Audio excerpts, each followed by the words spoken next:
Okay, thank you. Thanks for the invitation to be here. What I will try to do is not to dive into an endless list of legislation and institutional talk. What I will try to do is explain the logic of what is arguably the most ambitious integrated systemic policy project on environment and climate that Europe has ever put on the table, and that's the European Green Deal.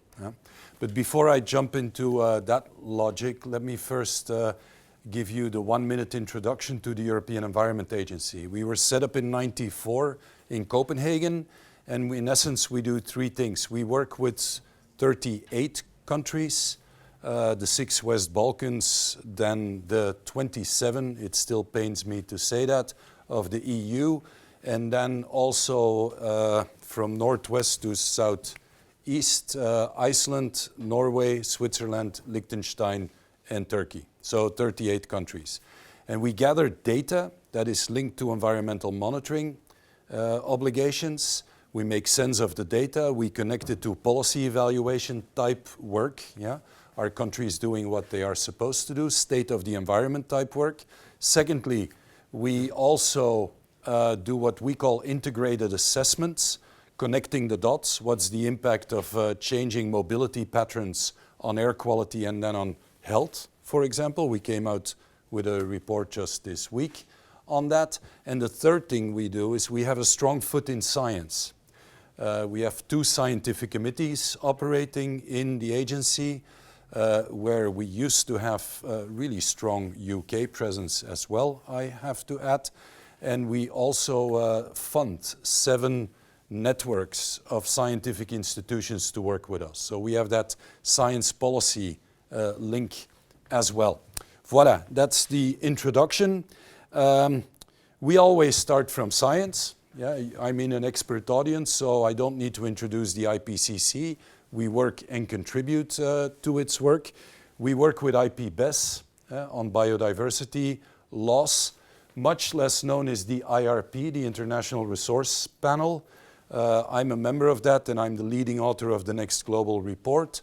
It looks at our resource use and how it has impact on climate, on biodiversity, and on human health. We also focus a lot on human health and well-being. And as you are well aware, all of these reports come with the same types of messages. We're living in a pivotal decade. There is urgency. Secondly, we are already facing irreversibilities, which is why we're talking about loss and damage, for example, in a climate negotiation context. We're noticing tipping points in the Earth's systems.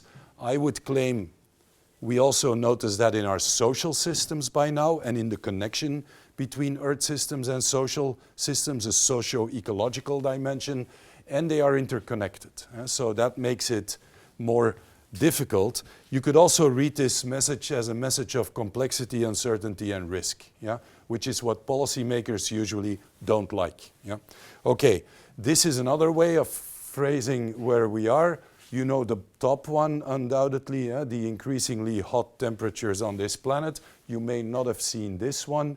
It's the biodiversity loss. Yeah?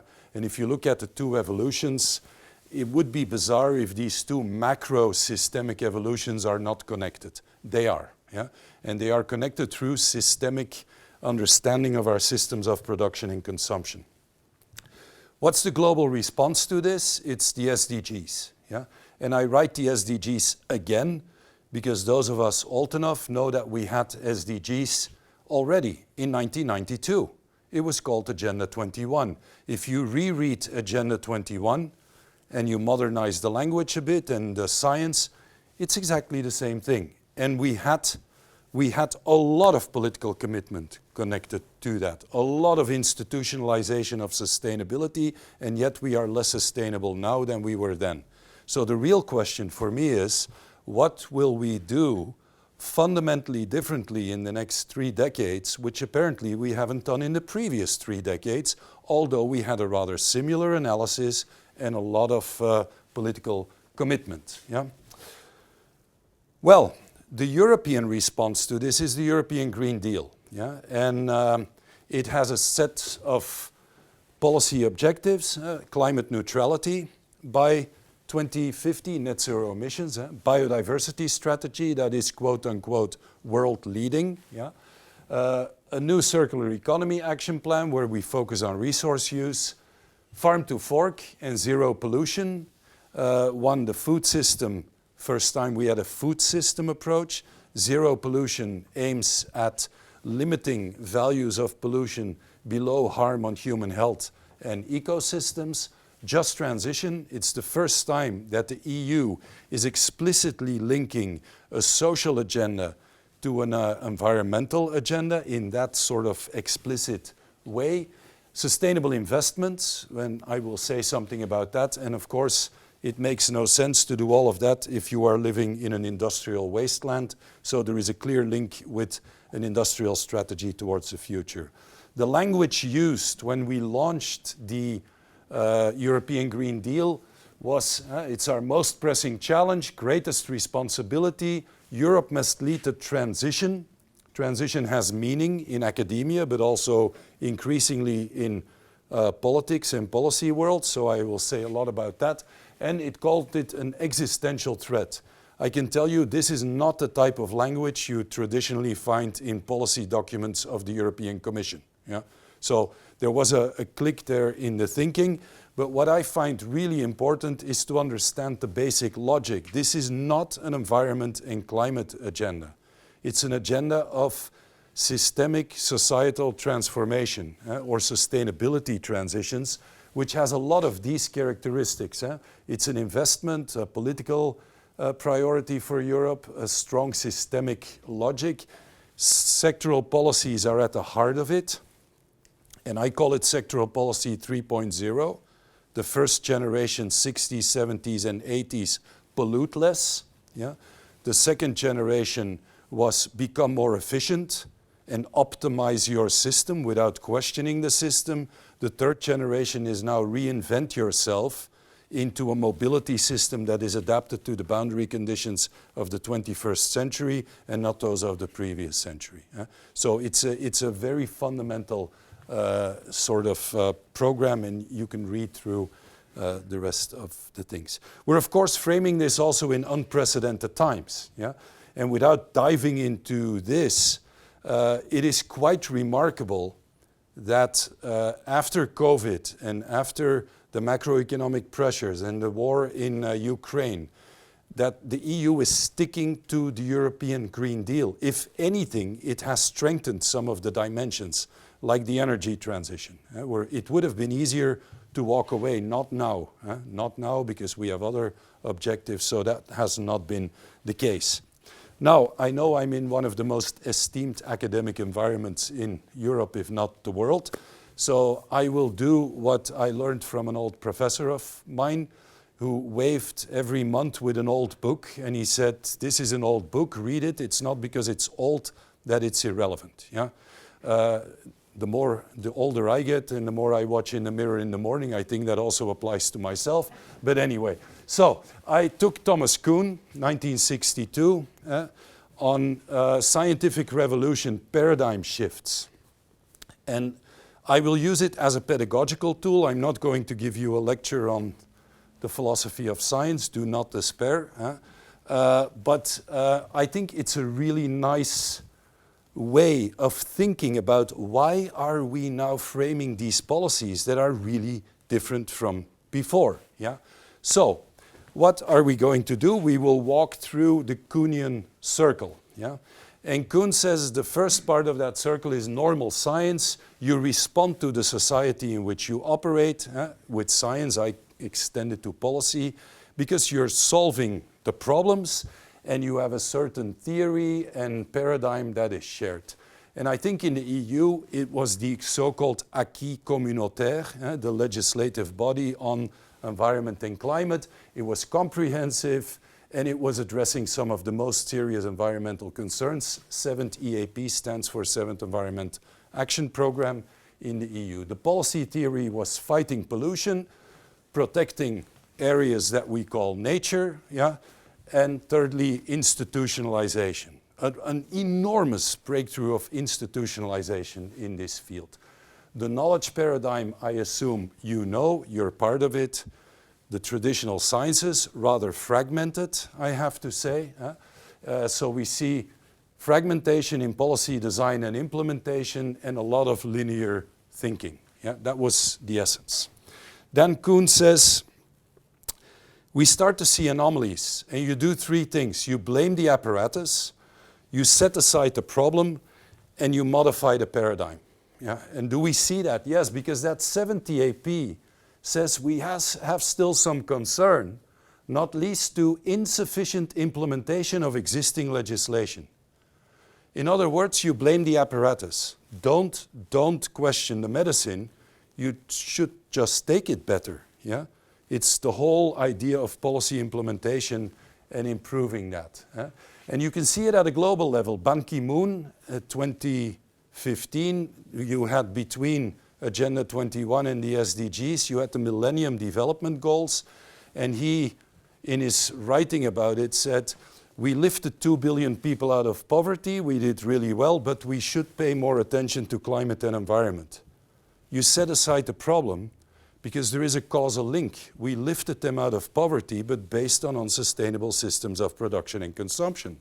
So they missed that connection in the analysis. Yeah?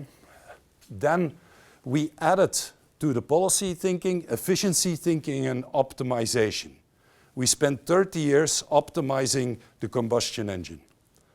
Although in essence, we could have known that it was tangentially not going to solve the problems we were dealing with.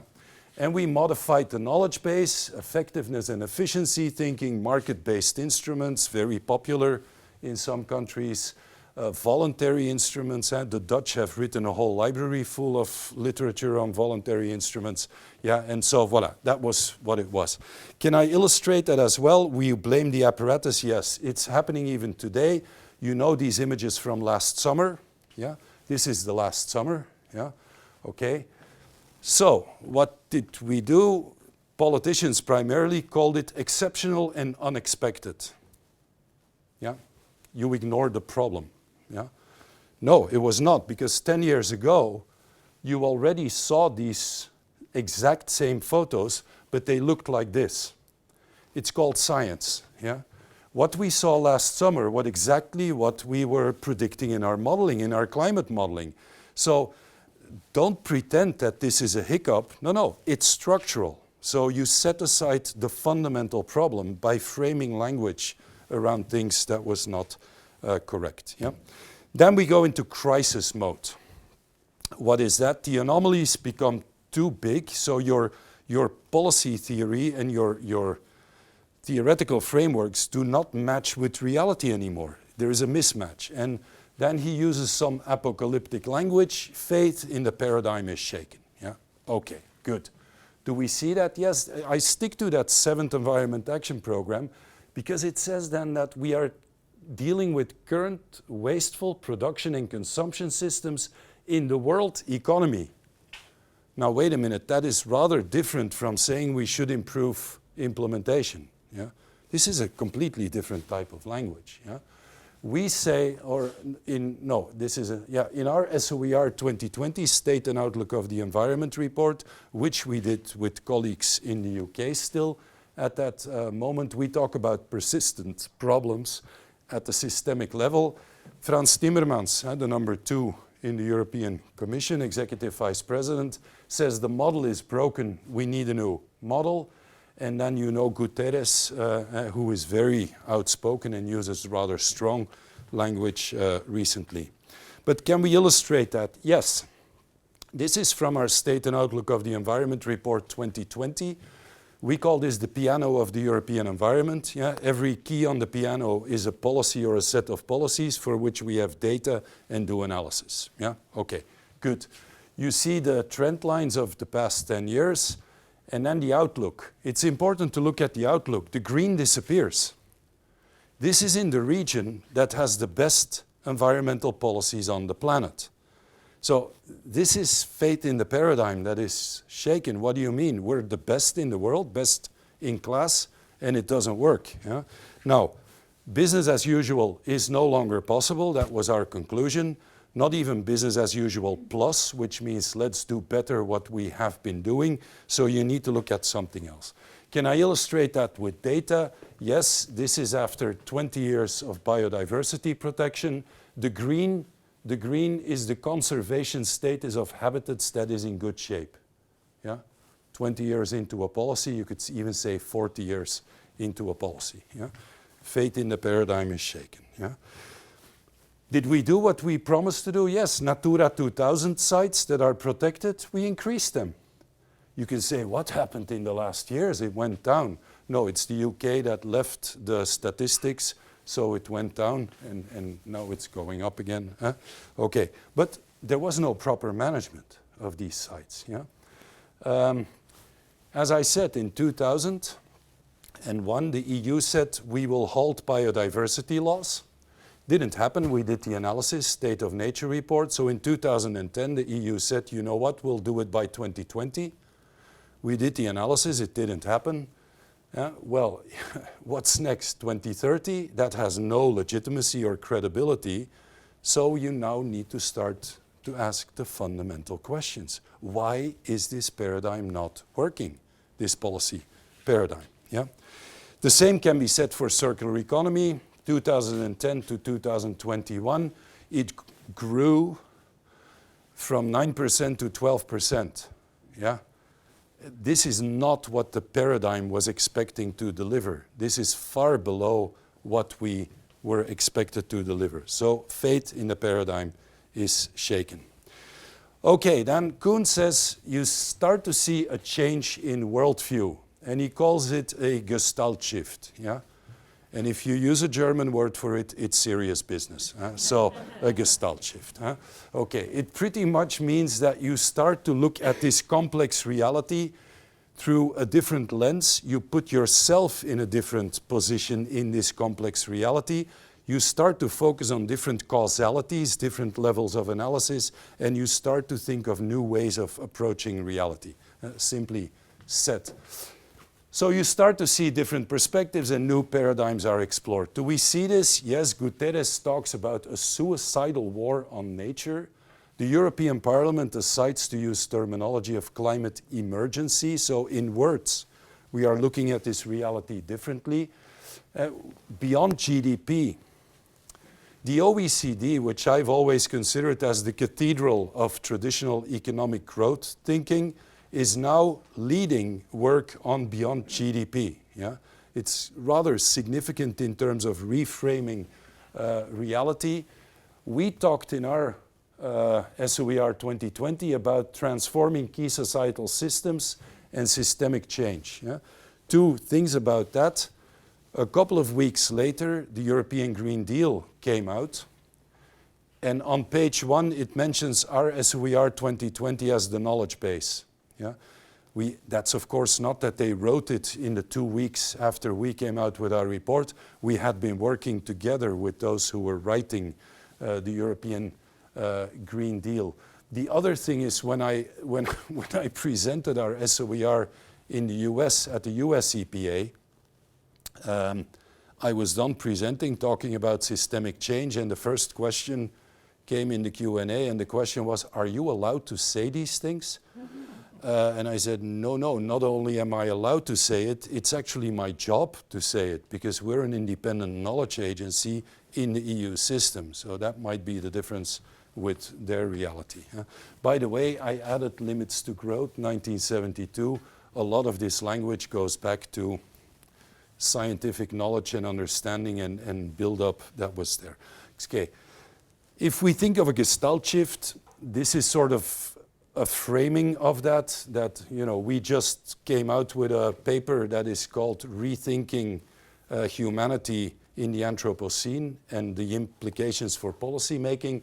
You know these things, the planetary boundaries, and then Kate Raworth, donut economics. Some take the wedding cake model of the SDGs. You know all of that. So yeah, we are also in a time which some call super wicked problems. Wicked problems are all connected. Cashore and Alt and others are working on that. And yeah, time is running out. Yeah? That's one of the characteristics. I think we see that with climate warnings. Policies discount the future irrationally. We are programmed to think either linearly or in cycles. That's sort of the essence of how we were programmed in our thinking, at least in my generation. We think that the way in which climate change is having impact is rather linear. It's not. Yeah, it's not. This is not from last summer. This is the winter drought in France. Yeah, the winter drought. It's a concept 5 years ago. If you would have said winter drought, they would have put you in a mental institution probably. Huh? So, I mean, things are not slowly progressing in some cases. Those who seek to solve the problems are also causing them. This is a small selection of the 1,500 private jets that land in Davos every year, because that's of course where they meet. And then people say, woo, this is harsh language. No, no. If you go to Davos, you've got the top of the energy system, the top of the food system, the top of the mobility system, the top of any other system you want on this planet, the financial system and the governance system. And if you look at the sort of groupings there, World Business Council on Sustainable Development and others, you go to the websites of many of these companies and organizations, you think you're on the website of Greenpeace.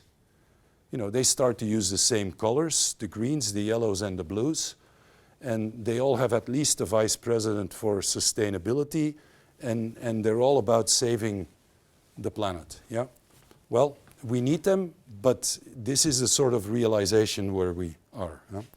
And there is no central authority, at least no central authority that has a system of compliance behind it that will be necessary, in my opinion. Yeah? So, within that context, we think it's no longer about taking bad chemicals out of air and water. It's about reconfiguring the core systems in society. Yeah? And that means focusing on systemic transitions, which are of deep character, which means that you cannot understand them only through an engineering lens, although in every public talk I give, in the questions there is the retired engineer in the back who raises his finger and claims that he has the easy solution. There is none. We will need a complex understanding of where we are. There are no silver bullets. Yeah? We are locked in, and I don't think we understand the lock-ins in the systems well enough. There is better and better evidence on that, but it's really difficult to bring that into policy because that's where the difficult parts are, and I'll explain that a bit. And we need to understand the barriers to fundamental change. Yeah? An example of that, this is a typical view of any highway. This is Luxembourg, by the way. Luxembourg then also had really cheap fuel. They had fuel tourism in Luxembourg, believe it or not. Yeah, so is this a technological lock-in? I don't think so, because this is if we would change the technology in the car, it would be exactly the same traffic jam. So it's about a system of mobility and thinking about that in all its implications. Okay, now, this sounds like, okay, it's a knowledge guy and maybe an academic who is giving all these strong messages. Well, this is from the Commission work program in 23. And of course, it starts by saying that we need to tackle these things collectively. I mean, that's the essence of the EU. Yeah? But it also says that the current crises underline the need for Europe to continue to accelerate the radical transformation. Yeah? I can tell you, this is not language that is normally used in EU policy documents. Yeah? Accelerating radical transformation, and we will not get there with business as usual. So that is the key message from the very top of the EU institutions. Yeah? We see that in the climate law, yeah? Which is really setting a trajectory towards net zero, minus 55% by 2030, and just on the graphic that the Commission always uses, you see it's about society. It's not only about energy. That is a clear message. Yeah? If we want to go to 2030, we will need to speed up annual decarbonization efforts by a factor 3. Yeah? It's rather obvious that we will not get there by optimization and efficiency gains. We will need to come with the breakthrough types of technologies and business models and behavior that will lead us to speeding up and scaling up what it is we consider to be solutions. Yeah? This is the trend line that we have in Europe for net zero, yeah, towards 2050. What is interesting is that we will be left with about 10 to 15% of emissions. It's going to be a really crowded place because any sector you speak to, they say that they have reasons why they should have a disproportionate part of that 15%. Yeah? So if that's the way we're going to argue, we're not going to get there. Yeah? That is rather obvious. And the other interesting thing is that we will compensate that 10 to 15% by what we call removals, yeah? Carbon capture and storage, carbon capture and use, and the natural carbon cycle. This is where it becomes interesting when you think of discounting the future irrationally. Okay, here you see the green line below the bar. It's nicely linearly going down. Right? That's the natural carbon cycle. Well, this is the data that we get every year. It's not going down. I mean, the capacity of our natural systems is declining to capture carbon and storage. So the message we send to the Commission is, it's great that you have this nicely dotted line, but A, it's not linear, and B, it's not reality. Yeah? If you want to do that, you will really have to focus on the other part of your big agenda. It's nature restoration, it's biodiversity, and strengthening ecosystems to provide this capacity to have that form of natural carbon cycle storage. Yeah? So it shows that A, it's pretty important to gather data and analyze it, and B, discounting the future irrationally is not very helpful in framing the policies that are needed. Huh? So I'm now at the biodiversity strategy, yeah? Which in the past biodiversity was simply said in Europe, protecting species and places, yeah? Habitats. That was it. And the way we did it was also we took a map, we ring-fenced nature, and we said this is now nature and that's where we're going to measure, and that's it. Yeah? It delivered some things, but it didn't deliver a lot of things. Now all of a sudden we're talking about physical and mental well-being as connected to biodiversity, the fight against climate change, I showed that in the previous gap, disease outbreaks. Yeah? We've learned something from COVID apparently, zoonosis and other processes, and European recovery. So we make a link with our economy when we talk about the biodiversity strategy. I can tell you the folks that defined the nature directives 20 and 30 years ago, they weren't thinking about economic recovery. It was not in their paradigm. Yeah? It was not in their paradigm. So, okay. So it's all about nature restoration now. Nature-based solutions, where my message simply put is if you want strong nature-based solutions, you will need strong nature. Yeah? There seems to be an illusion that we will solve it with nature while we can gradually keep degrading it. It's not going to work. Yeah? And a bio-based economy. We're going to get so much more out of biomass if you listen to all the plans, that the real question is, does it add up when you add it all up? Huh? We will come with a big biomass report pretty soon where we look at all these promises on biomass, because our clothes will be made of natural, of biomass. We will build our houses out of biomass, the energy system, our chemicals, basic chemicals, it's all going to be biomass. Well, does it add up when you add it all up? And the other thing for me, and I find that increasingly problematic, is that a lot of this agenda is also about trade-offs. If we want to have Europe connected by high-speed rail, yeah, which is a plan, connecting Europe. Yeah? There will be some areas where forest is lost, where, I mean, you cannot build railways at that scale without some trade-offs. I don't think that micro-analysis of every tree, yeah, and every European hamster, to put it bluntly, is going to deliver a debate that will be beneficial for society nor for the outcomes. In my opinion, a lot of social capital and political capital is lost in having these endless micro battles, while we should be coming with an overall macro vision on that, so that people feel that there is trust in the overall system and you don't need to fight every single battle as a zero-sum game. Yeah. In game theory, if you have multiple games and there is trust in the players, you have a very different outcome than if you have a single game that you need to fight every single time over every tree. Now, I can understand on the nature side that people are very doubtful about this statement because nature has always been on the losing end. Yeah?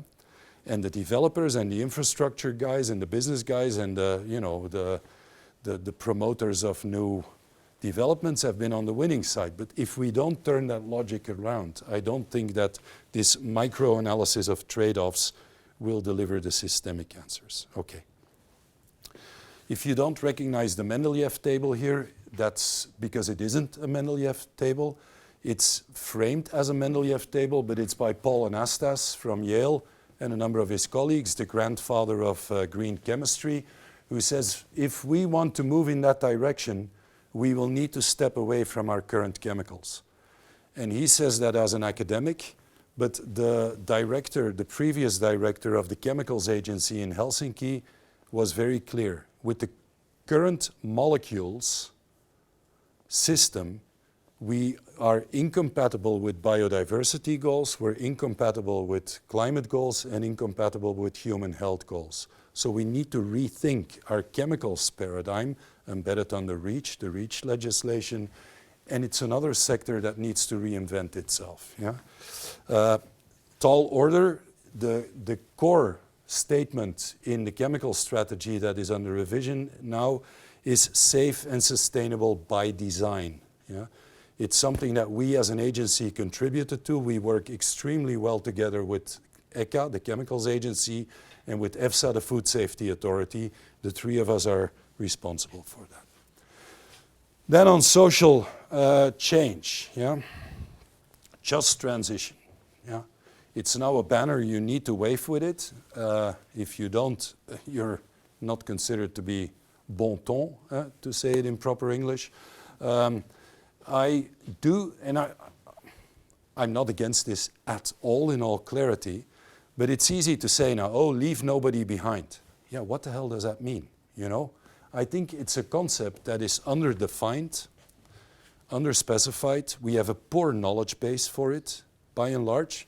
Why? Because social dimension and data was always gathered, used, analyzed miles away from environment and climate data. So connecting the dots there is not so easy and so obvious.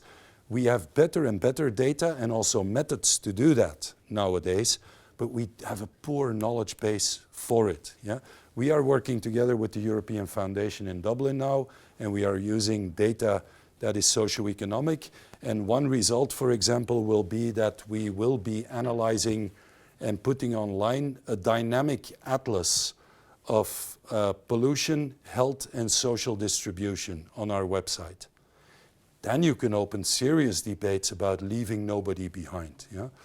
Okay, it's obviously also about distributional issues and also the rest of the world. There is an openness now in Europe, which was not there even 5 years ago, to talk about our external footprint and to really quantify that and bring that into international debates. That is an openness that is there that was not there before.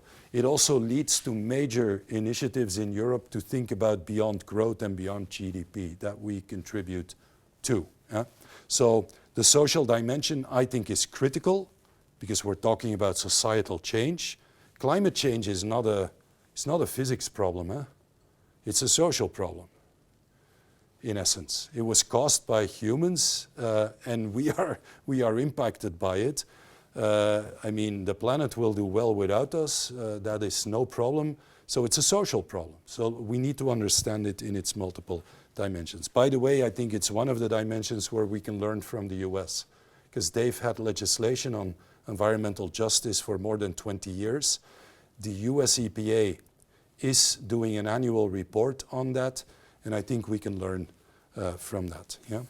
Then the essence of our economic system, finance. In the Green Deal, we framed the Sustainable Finance Initiative with a taxonomy on what is green investments. It has led the European Investment Bank to make major changes. It has led people like Lagarde, who is running the European Central Bank, to talk about climate risks to public banks. I mean, that's quite significant. And it has an impact on how people in the financial sector are starting to look at what their investment portfolio is driving or not.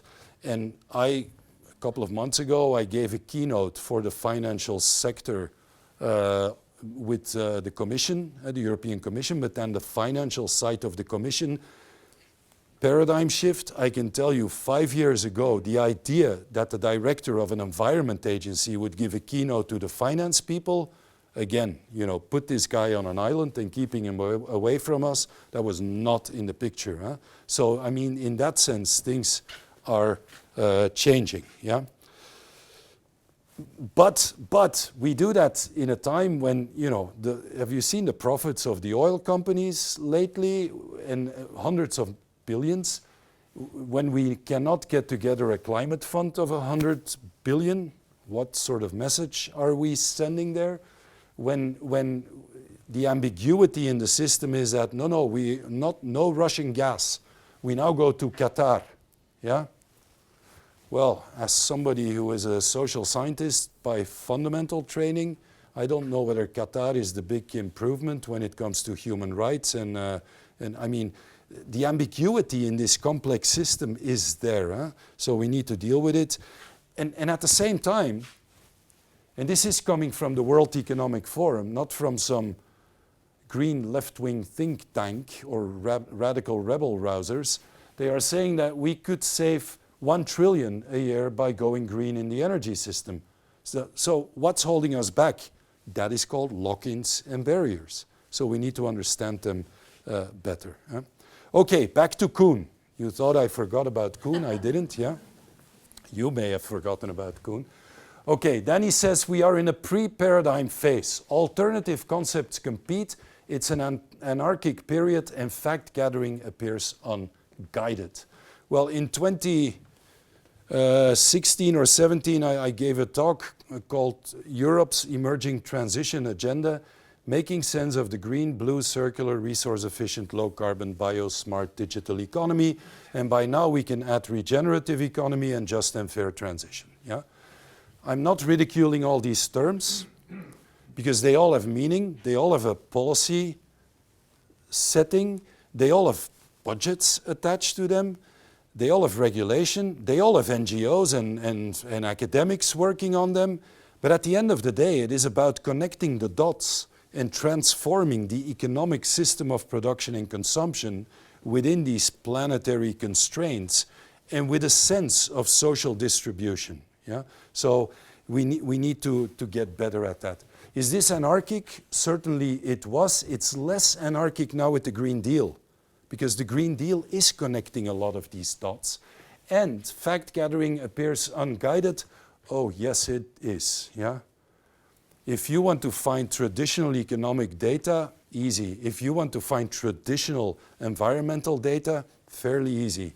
Try to find good, solid data that is comparable about some of these things, really difficult. So we're still catching up in our monitoring and reporting paradigm. We have a role to play in that as an agency. Yeah?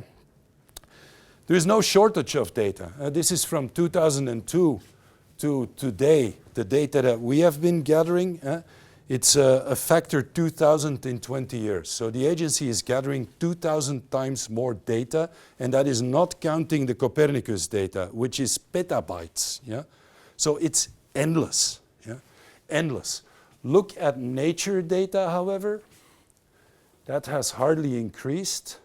It's super conservative by and large, and we don't report a lot. Some other data has increased. So is there a lack of data? No.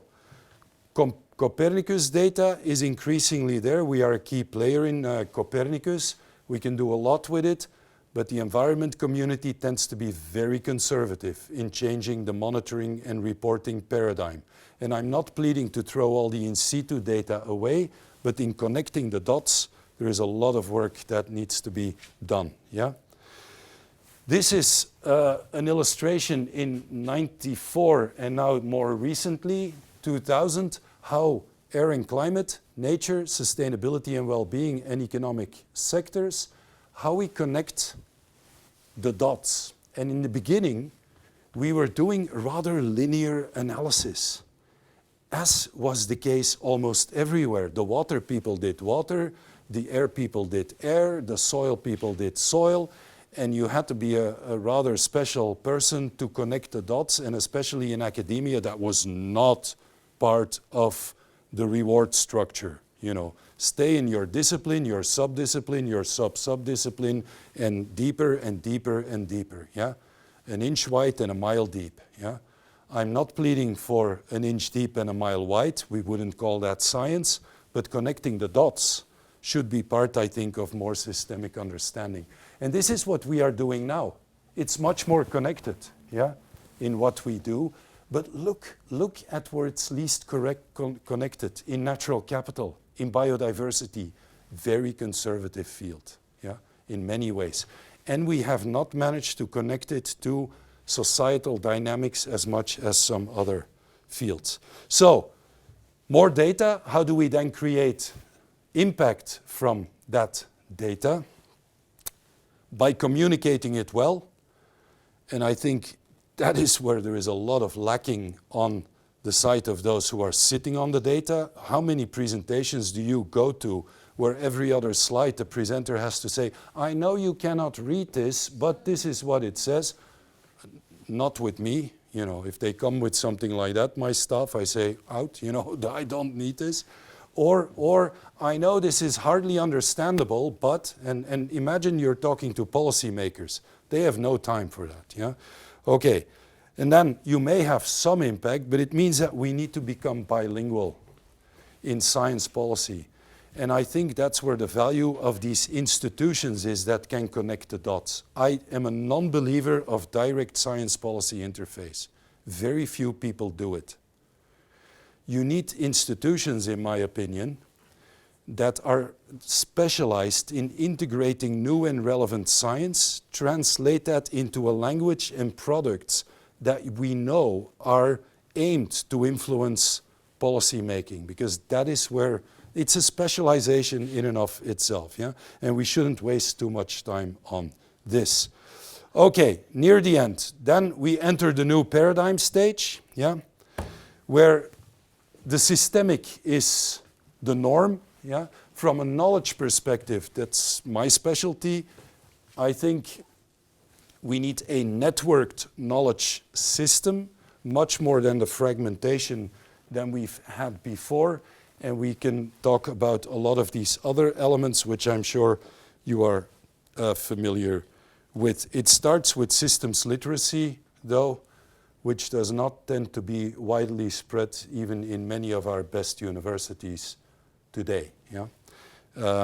But it is what it is, yeah? And then we are in this new stage, and my final slides is that in this paradigm of, you know, systemic transitions, there is what I call the intellectually pleasing green arrow. It's intellectually pleasing for academics and for institutions and for politicians. It's what we should do more. We experiment, we try to accelerate it, we institutionalize it, and then we know we will be in a better place. It's great. We should be focusing on that. What I think we don't do enough is pay attention to what we should be phasing out. Yeah? We don't spend a lot of policy time on it, and in academia it's not exactly what people are focusing on.